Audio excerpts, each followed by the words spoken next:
What's up? I'm Shannon King. Welcome to Beauty360. I've been an international educator and a salon owner now in Brooklyn, New York. And I've traveled the world teaching and learning the best tips and tricks from the best stylists in the world for the last 25 years. Now I get to travel around the country and highlighting my friends and their salons near you.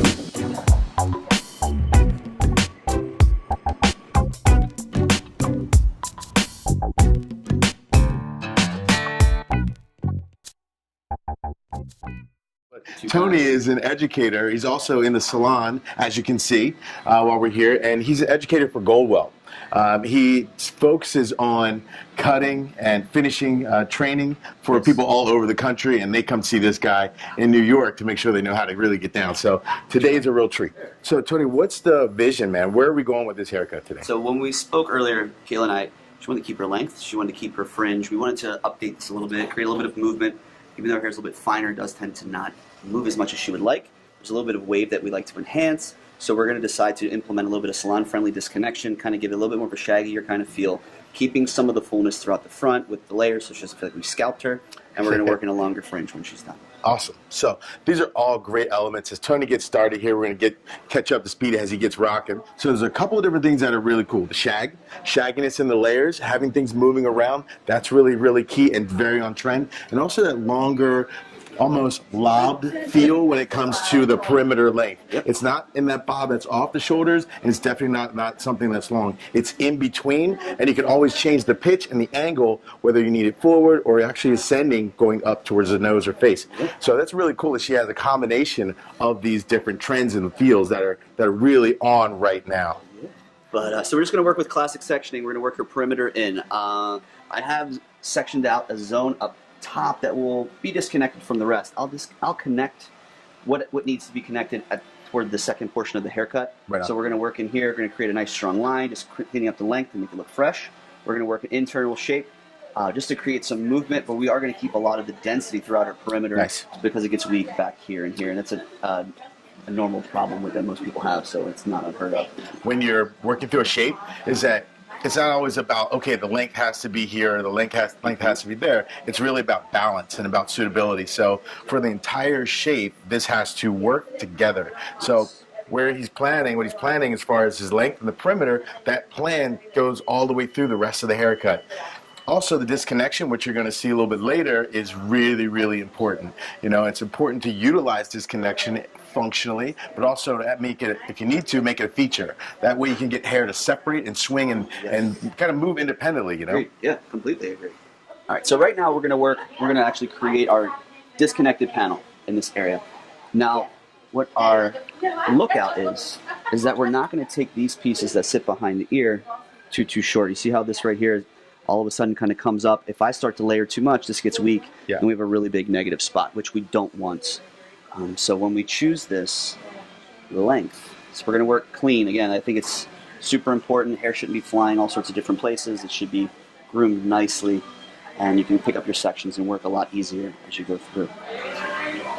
So you need to drop out a little bit of this length. So we're going to let this nape drop out. See how it retains the strength here? Right. Can go in and just knock some of this off. By doing this, it's going to actually reverse the shape. It's going to make it a little bit more concave. So we're going to get a little flatter internally, but as this hair jumps up, it's going to create the support for the stuff on top. Nice. And this is primarily the disconnected portion that you're working. Okay. Yes. I mean, they both will be disconnected, but this would be the foundation. If this gets to be too short, it's not going to support the top here. So we're going to work with something a little bit more contemporary, where the pieces aren't long distances in between. They're going to be closer in distances, so the shorter hair will push the longer hair around and build some support. Got it. So this guide will end up being stationary, so it's going to stay in the same place. My sections will be diagonal at this point. And we're going to bring this up and over, and we're just going to knock off these corners that sit.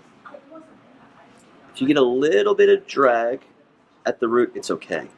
I think, you know, if you get too tight with your tension, this area can start to shorten a lot faster than you intended to. So a little bit of drag, and you can clean it up in the refinement part. I mean, you don't want it really sloppy, but if the roots have a little bit of bend to them as you take the section up, it shouldn't really affect your shape tremendously. It actually benefits you in the long run. So take comb from both sides. The final pass will be towards where I'm over directing to. This will help with controlling your sections. If I just took the section from back here and combed it forward, I would start to cut the hair shorter as I worked away, which I don't want. I want to encourage my over direction as I work.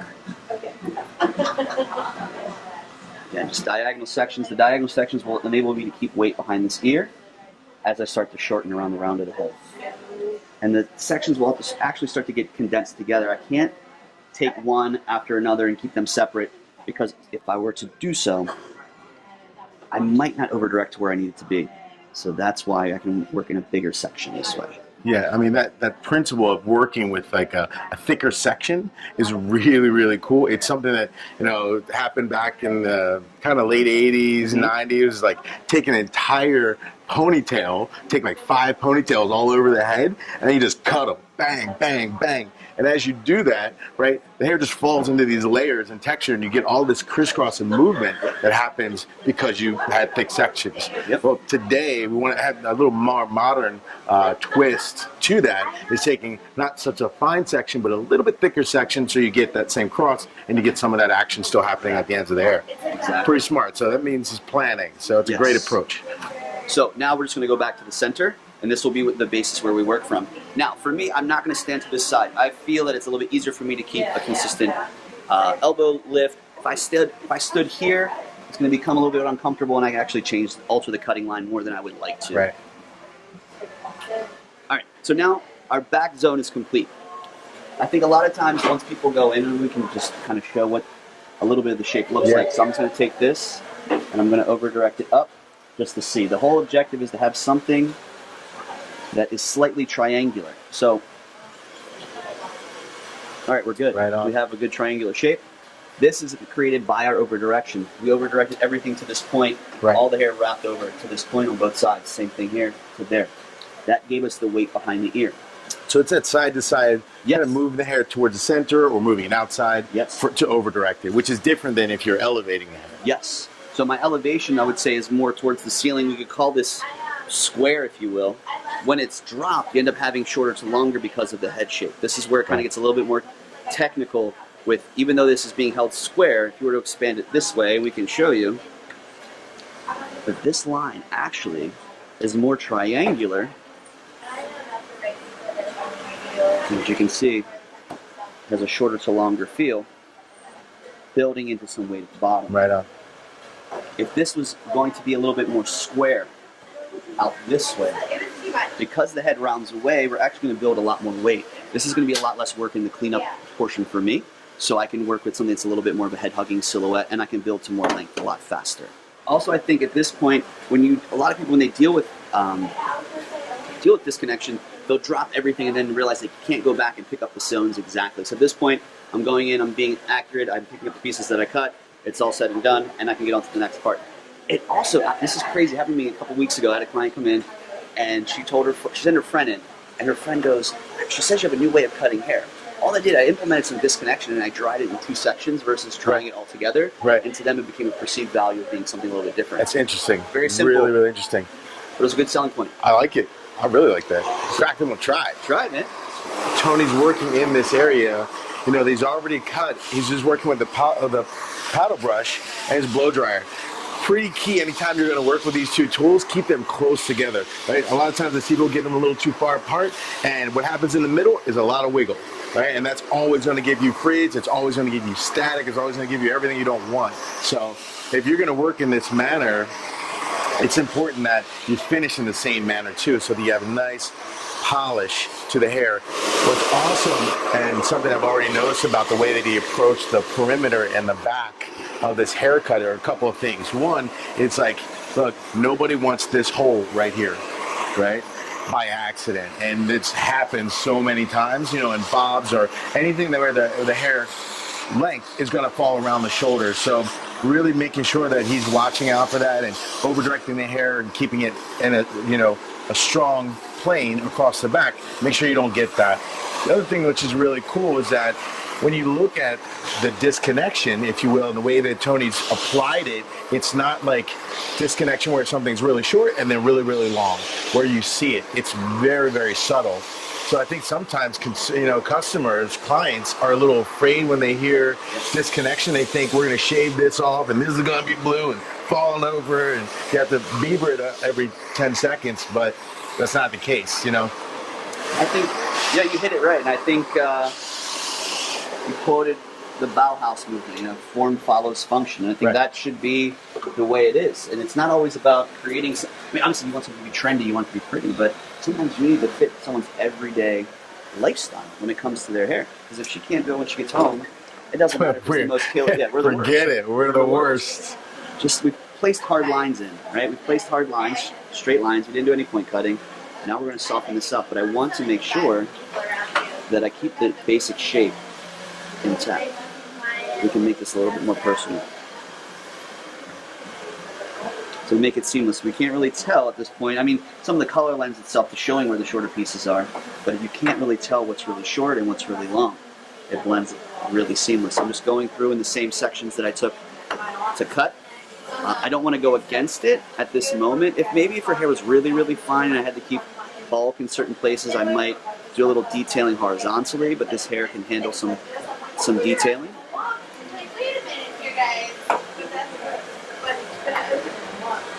When I'm done, I might go through with a smoothing brush, just because there's a little bit of frizz still left to it.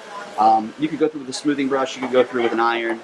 I personally, with my salon work, I don't always have time to do the iron. Working on the 45, so I have adapted the smoothing brush. It gives a really nice polish, similar to that of a flat iron, without making the client feel that she has to flat iron this when she goes home. All right, where are we at? All right, so now we need to decide our length with our disconnection here. Now, as we look, they're pretty close in length, so this is going to end up being more of a little trim through the top. Because if this is too close, it's going to sit and become a weight line. A layer won't be there. Disconnected anymore. So we're going to clean up this line going forward. You end up with that layered haircut that you see them. Yes. Yeah? So we're just going to clean this up. We're going to use, call this a triangle cutting line where it gets a little bit longer to the front. Leave that length as it goes forward. Nice. This will work. A lot of this is going to be triangular in shape. Like the back, everything was over-directed, created a triangular shape. And when it fell, the layering was more triangular. Same thing with this as I work forward. Working in the center, how does that play to balance as far as for Kayla when she goes home to finish her hair? I'm not sure if she parts her hair on the left or right or in the center. She does. So what I'm going, and this is something that I just like to do. I like to have the balance. It's like an inner thing with me. Yeah, I'll make I'm with you sure on that. I like to have balance internally. And then what's really going to have play, if she were off center, it's just going to be a little bit of this Just hair that front in right the front. So I don't need to plan my whole haircut around that. Because then, God forbid she switches it, then we get this really weird side, and I'm back to being the worst hairdresser in the world to her, and I don't want that. So that's pretty important for, if you're sitting in the chair getting your hair done. I know I always ask where a client normally wears their part, where they place it. Maybe it's in the center, maybe it's off to their left or right. Maybe they switch it and do both. But don't be stuck to that, because again, your stylist is going to have to make a plan based on the way that they're cutting your hair, and balance is always going to be key. Yes. A little bit different, where Tony worked with the perimeter first and then got into these interior layers and disconnection.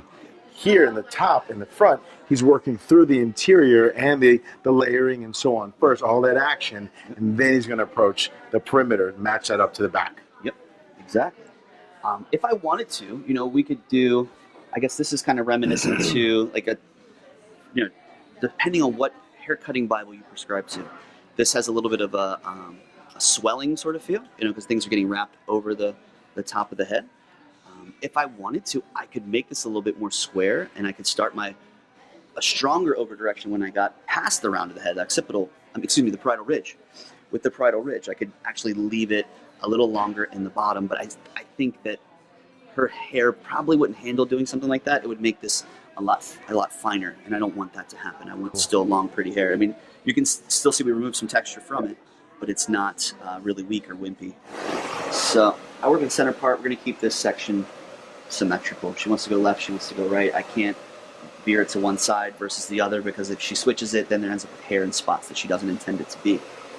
All right, so we'll go, I guess, from the hairline back. I use about the second knuckle to the tip of my fingers, about the depth that I'm going to use. I'm going to assess this. I'm going to comb it forward, make sure that it is dense enough without being too dense. You know, having that super duper heavy fringe, the mom fringe. We don't want the mom fringe. The mom fringe. Or that, oops, I cut it by myself, and it's like The super, DIYs. Yes. I remember when those were in, man. The DIY Yeah. print. Oh, just What about what's floating around the Get it. internet right now? I don't know who the actress is, but someone cut her fringe like up to here. It looks like they did it at home. But oh man, oh man. So this is pretty cool. This is a good fringe to learn how to do.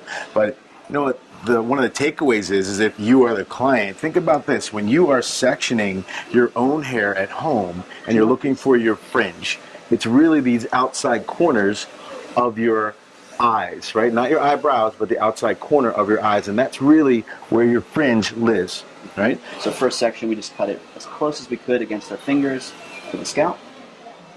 And you go in here, and we're just going to match. It's going to give us a little bit of layering and a slight bit of over direction, because I am over directing it from where it actually lives. Because the head rounds away here and it rounds away there, it's going to give me a little bit more of a rounded sort of shape. We will detail it after we dry it. I don't really like. I've kind of gotten into the zone of just detailing this after I dry it to see where it kind of lives. I create my architecture, and then I go in. Oh, you want to go this way today? Cool. And then I'll kind of disrupt and decorate it a little bit more. What's your advice as far as keeping a shape like this or keeping a haircut like this, like really on point? I think 6, 8 weeks. 6 to 8 weeks. That's what I personally think. Yeah, The definitely. shorter it is, 4 to 6. Okay. Medium length to long, 6 to 8, 4 to 6 for shorter hair if you want to maintain it a little bit more. What's cool here is that as you're working through